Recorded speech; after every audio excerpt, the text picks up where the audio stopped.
नमस्कार दोस्तों, दावतांश क्लासेस के ऑनलाइन प्लेटफॉर्म पे मैं मैथिली पांडे आपके लिए हिस्ट्री की क्लास पुनः लेके उपस्थित हुआ हूँ। दोस्तों, जैसा कि हमने इससे पहले के वीडियो में जैन धर्म पढ़ा था, महावीर स्वामी के विषय में जानकारियाँ ली थी। आइए उसी क्रम को आगे ले चलते हुए हम लोग बौद्ध धर्म को समझते हैं। जैसा कि दोस्तों आपको पता भी होगा, भारत में जैन और बौद्ध बहुत ही कम मात्रा में कह लीजिए रह गए हैं, किंतु अन्य देशों में जैसे आपका श्रीलंका हो गया, चाइना हो गया, तिब्बत फिलहाल अतिक्रमण कर लिया है चाइना ने, वो अलग बात है।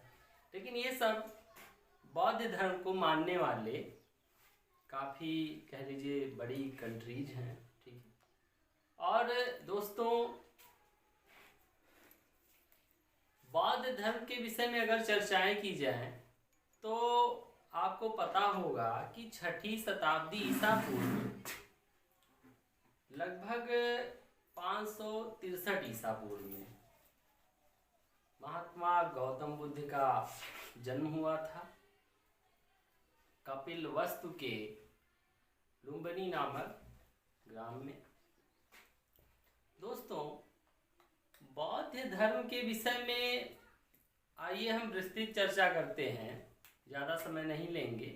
आइए देखिए, बौद्ध धर्म के संस्थापक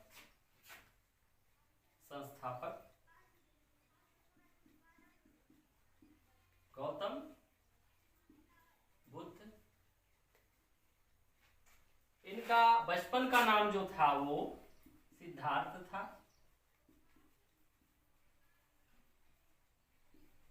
दोस्तों, इनका जन्म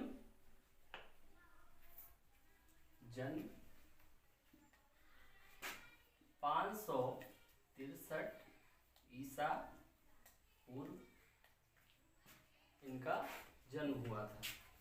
दोस्त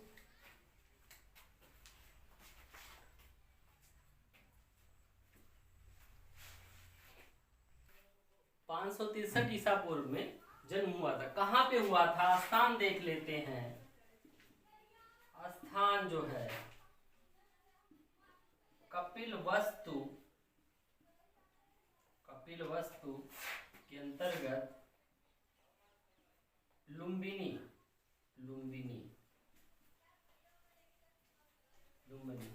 फिलहाल ये वर्तमान समय में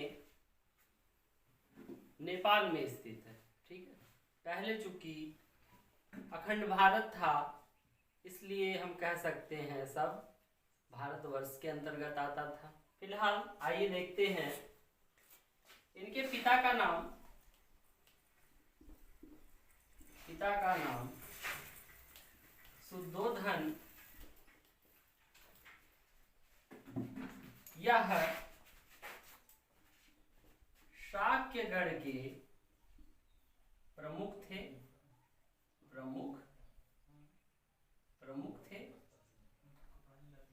ठीक है।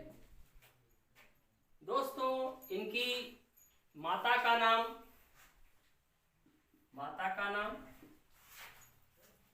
महामाया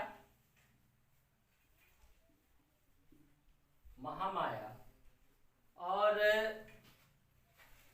यह जो है एक इस विषय में कथा भी है कि गौतम बुद्ध के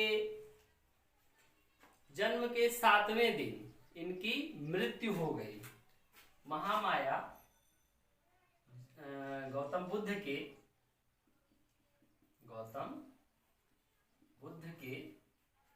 जन्म के 7वें दिन इनकी जो है मृत्यु हो गई। और इनका पालन पोषण, महात्मा गौतम बुद्ध का पालन पोषण इनकी मौसी पालन पोषण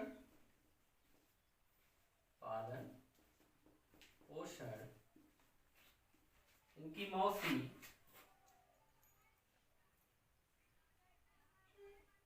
प्रजापति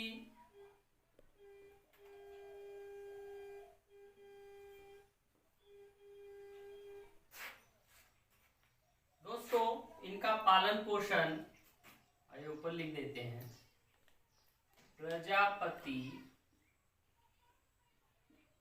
गौतमी, प्रजापति गौतमी। देखिए दोस्तों कंफ्यूज नहीं होना है, कहीं कहीं माया देवी आ जाता है या महामाया, मैं लिख देता हूं, दोनों ही नाम सेम है, माया देवी या महामाया, ठीक है। प्रजापति गौतमी, इन्होंने गौतम बुद्ध का जो है पालन पोषण किया। आइए इरेज करते हैं, फिर नेक्स्ट पॉइंट देखते हैं। दोस्तों महात्मा गौतम बुद्ध का जो विवाह हुआ वह 16 वर्ष की आयु में हुआ।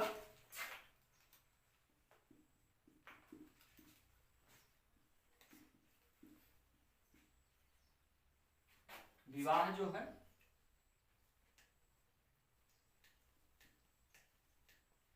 विवाह 16 वर्ष की आयु में। इनकी पत्नी का नाम यशोधरा एवं पुत्र का नाम राहुल। दोस्तों एक घटना का इनकी कथाओं में जिक्र होता है कि यह एक बार कह सकते हैं कि कपिलवस्तु की सैर पे निकले। ये भ्रमण के दौरान इनको कुछ दृश्य दिखाई दिए, आइए उस पर थोड़ी चर्चा करते हैं, जो इनके कहीं ना कहीं संन्यास की तरफ, या कह लीजिए कि एक तरह से सांसारिक मोह माया से इनका जो है मोह भंग हो गया, ठीक है। आइए देखते हैं, इन्होंने एक बूढ़ा व्यक्ति देखा। सर्वप्रथम बूढ़ा व्यक्ति,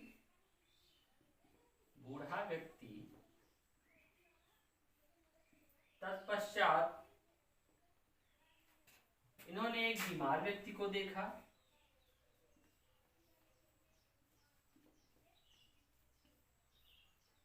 उसके बाद एक शव को देखा और उसके बाद इन्होंने एक सन्यासी को देखा।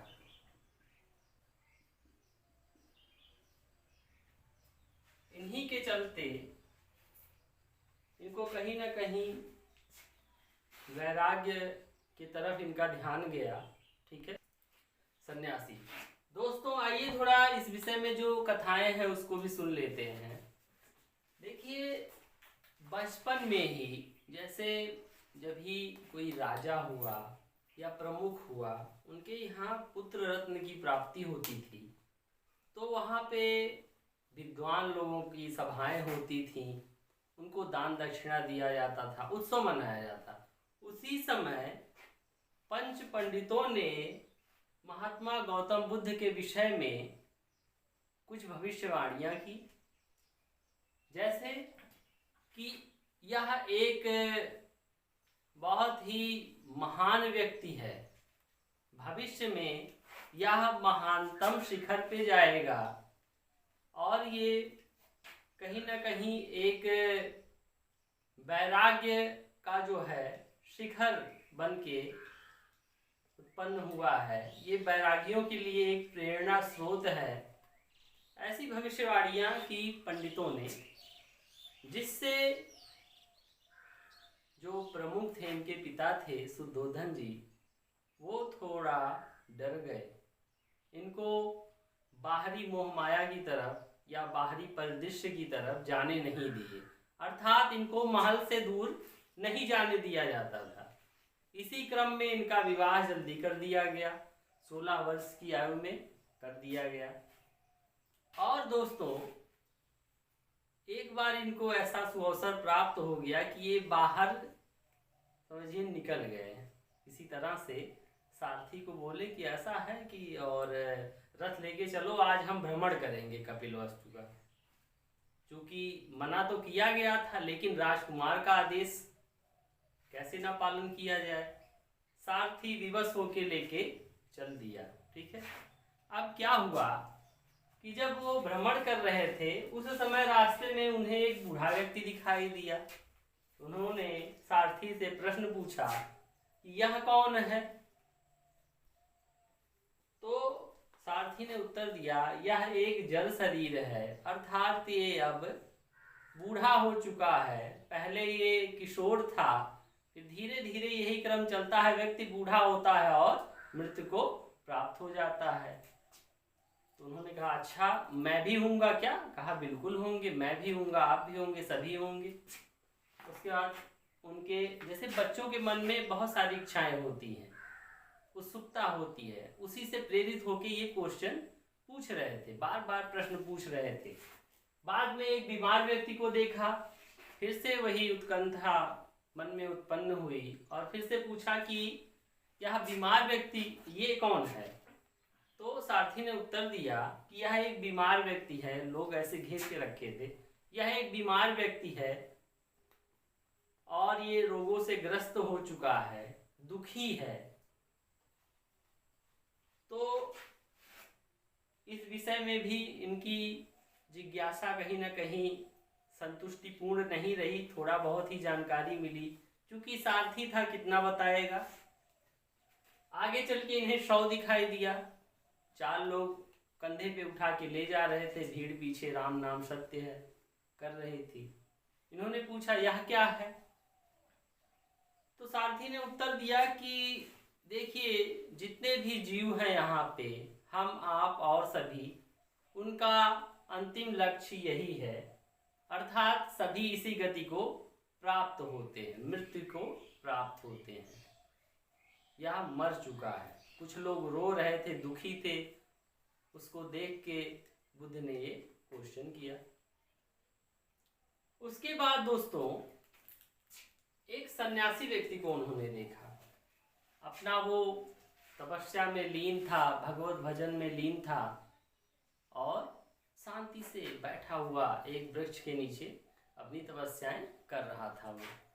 तो सारथी से उन्होंने फिर से यह प्रश्न किया कि यह कौन है जो एकदम शांत चित्त से बैठा हुआ है, कोई इसे परेशानी नहीं लग रही है, ना कोई दुख इसको दिखाई दे रहा है, यह तो अपने में ही लीन है।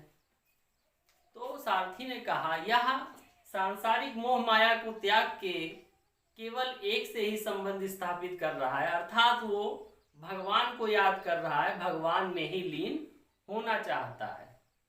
तो कहीं ना कहीं बुद्ध को यह जरूर लगा कि अन्य तीनों अवस्थाएं तो दुख ही दे रही हैं, दुखी हैं, लोग रो रहे हैं, पीड़ित हैं दुख से। यह सन्यासी है जो इस सांसारिक बंधनों से मुक्त सा है और एक शांत स्वभाव में बैठा भगवत भजन में लगा हुआ है, अर्थात यही सबसे अच्छी मुद्रा है, यही सबसे अच्छा स्तर है। तो उन्होंने बाद में चल के इसी को फॉलो भी किया और उन्होंने ग्रह त्याग कर दिया। आइए दोस्तों आगे चलते हैं। जैसा कि मैंने बताया कि ग्रह त्याग उन्होंने 29 वर्ष में किया। कितने वर्ष में? 29 वर्ष में। 29 वर्ष में इन्होंने ग्रह त्याग कर दिया। क्योंकि पत्नी और पुत्र इनके कहीं ना कहीं बंधन श्रृंखला के कड़ी थे। पत्नी को और राहुल को एक बार देख के, और भोर का समय था, प्रातः समय को कह लीजिए, उससे पहले का थोड़ा समय, भोर का समय था, एक बार देख के और इन्होंने ग्रह त्याग कर दिया। ठीक है। इन्होंने जब ग्रह त्याग किया उसको महाभिनिष्क्रमण कहा जाता है। क्या कहा जाता है? महाभिनिष्क्रमण। बौद्ध धर्म में महाभिनिष्क्रमण, महाभिनिष्क्रमण निष्क्रमण, यह गृह त्याग को कहते हैं। जब इन्होंने गृह त्याग किया, महाभिनिष्क्रमण। दोस्तों, उनको 6 वर्ष की कठिन तपस्या के बाद, 6 वर्ष की कठिन तपस्या के बाद, 6 वर्ष की कठिन तपस्या के बाद ज्ञान की प्राप्ति हुई। कहाँ पे हुई, यह भी आवश्यक है। दोस्तों, आइए इसको इरेज करते हैं, तत्पश्चात बताते हैं। दोस्तों, जैसा कि 6 वर्ष की तपस्या इन्होंने की, उसके पहले एक दो जो कथाएं मिलती हैं, इनके एक दो गुरु हुए हैं, उसके विषय में जान लेते हैं। जैसे दोस्तों, इनके जो प्रथम गुरु माने जाते हैं वो हैं वैशाली के अलाल कलाम। प्रथम गुरु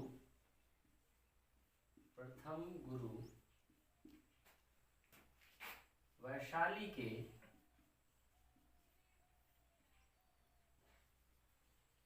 अलाल कलाम, कहीं कहीं आपको आलार कलाम मिल जाएंगे, कंफ्यूज नहीं होना है। दोस्तों, यह इनके प्रथम गुरु थे, जिन्होंने या जिनसे इन्होंने सांख्य दर्शन की शिक्षा ली। सांख्य दर्शन की शिक्षा ग्रहण की। ठीक है दोस्तों, उसके बाद दूसरे नंबर पे द्वितीय कह लीजिए गुरु कह सकते हैं, राजगीर के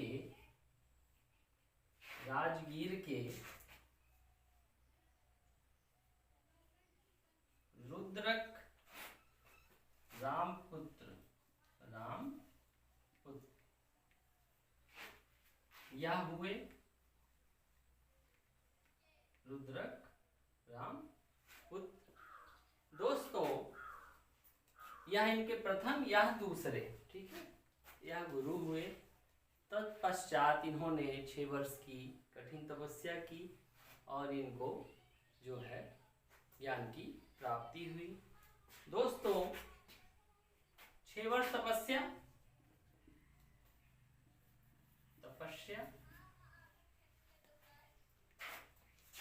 अर्थात 35 वर्ष की आयु में ज्ञान प्राप्ति,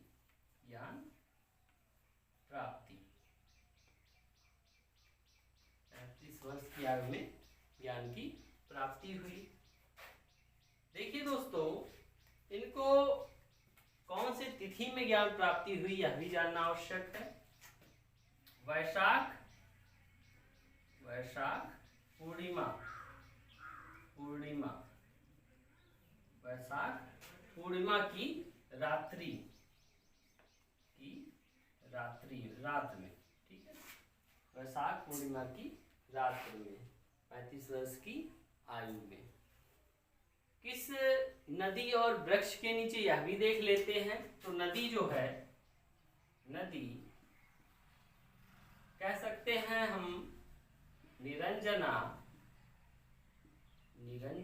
या फाल्गुनी,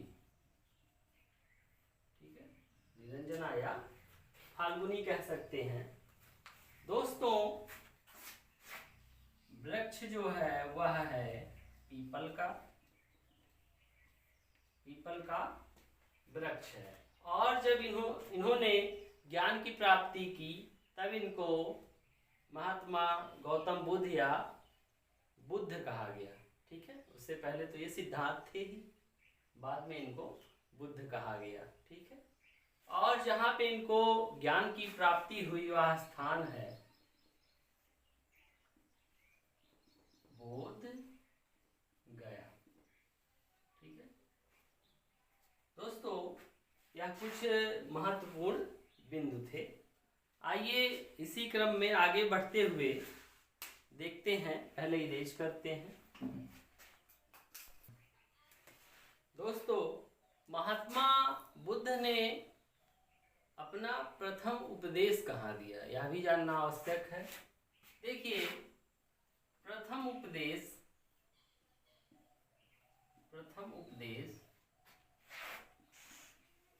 सारनाथ में ऋषिपत्तनम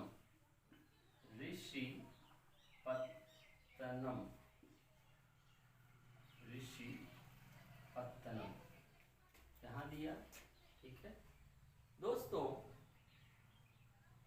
इनके समय में कह लीजिए जो अनुयायी थे वो प्रसेनजीत, उदयन ऐसे करके, फिलहाल यह बौद्ध संगीतियों में बताया ही जाएगा। आइए उनकी मृत्यु के विषय में भी जान लेते हैं। गौतम बुद्ध की मृत्यु जो है 80 वर्ष की आयु में हुई। मृत्यु 80 वर्ष की आयु में कैसे हुई?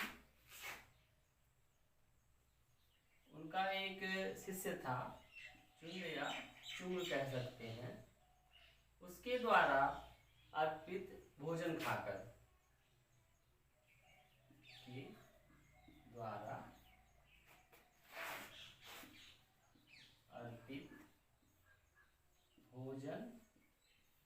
खाने के बाद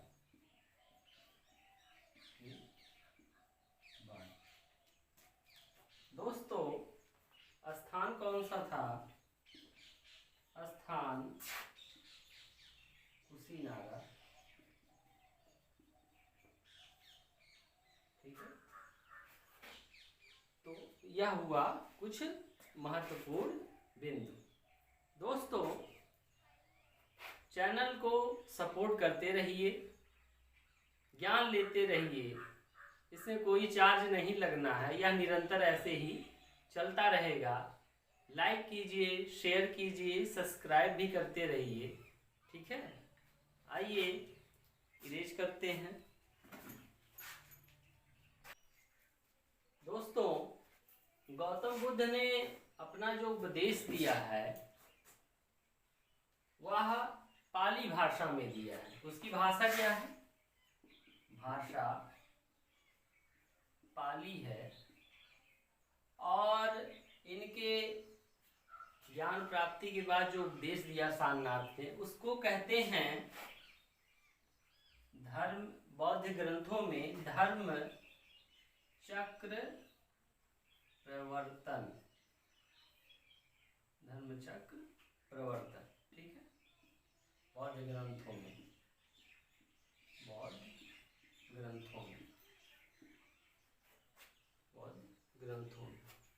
दोस्तों, इसमें यह भी बढ़ा लीजिए बिंदु कि इनकी मृत्यु जो है 483 ईसा पूर्व। ठीक है, 483, 80 वर्ष मतलब आप उतना माइनस भी कर सकते हैं। 563 ईसा पूर्व है, घटते हुए क्रम में ले जाएंगे, ईसा पूर्व की बात हो रही है, और 80 वर्ष की आयु में मृत्यु हो गई। इनके अनुयायी देख लीजिए, जैसा कि मैंने बताया है अभी, अनुयायी शासक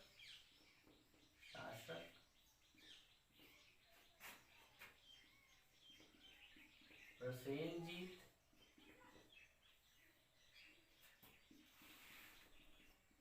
बिंबिसार,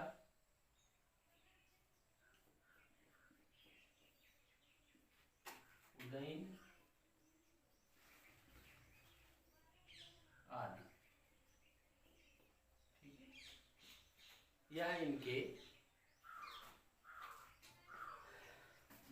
प्रमुख अनुयायी थे, उदयन आदि। ठीक है दोस्तों, इन्होंने सर्वाधिक उपदेश जो जिस स्थान पे दिए हैं वह कौशल की राजधानी श्रावस्ती में, कौशल की राजधानी श्रावस्ती में सर्वाधिक उपदेश दिए, सर्वाधिक उपदेश। ठीक है, तो दोस्तों, यह कुछ कुछ प्रमुख तथ्य थे जो लेकर हम उपस्थित हुए। दोस्तों ऐसे ही प्यार बनाए रखिए, सपोर्ट कीजिए और लाइक शेयर और सब्सक्राइब कीजिए। बहुत बहुत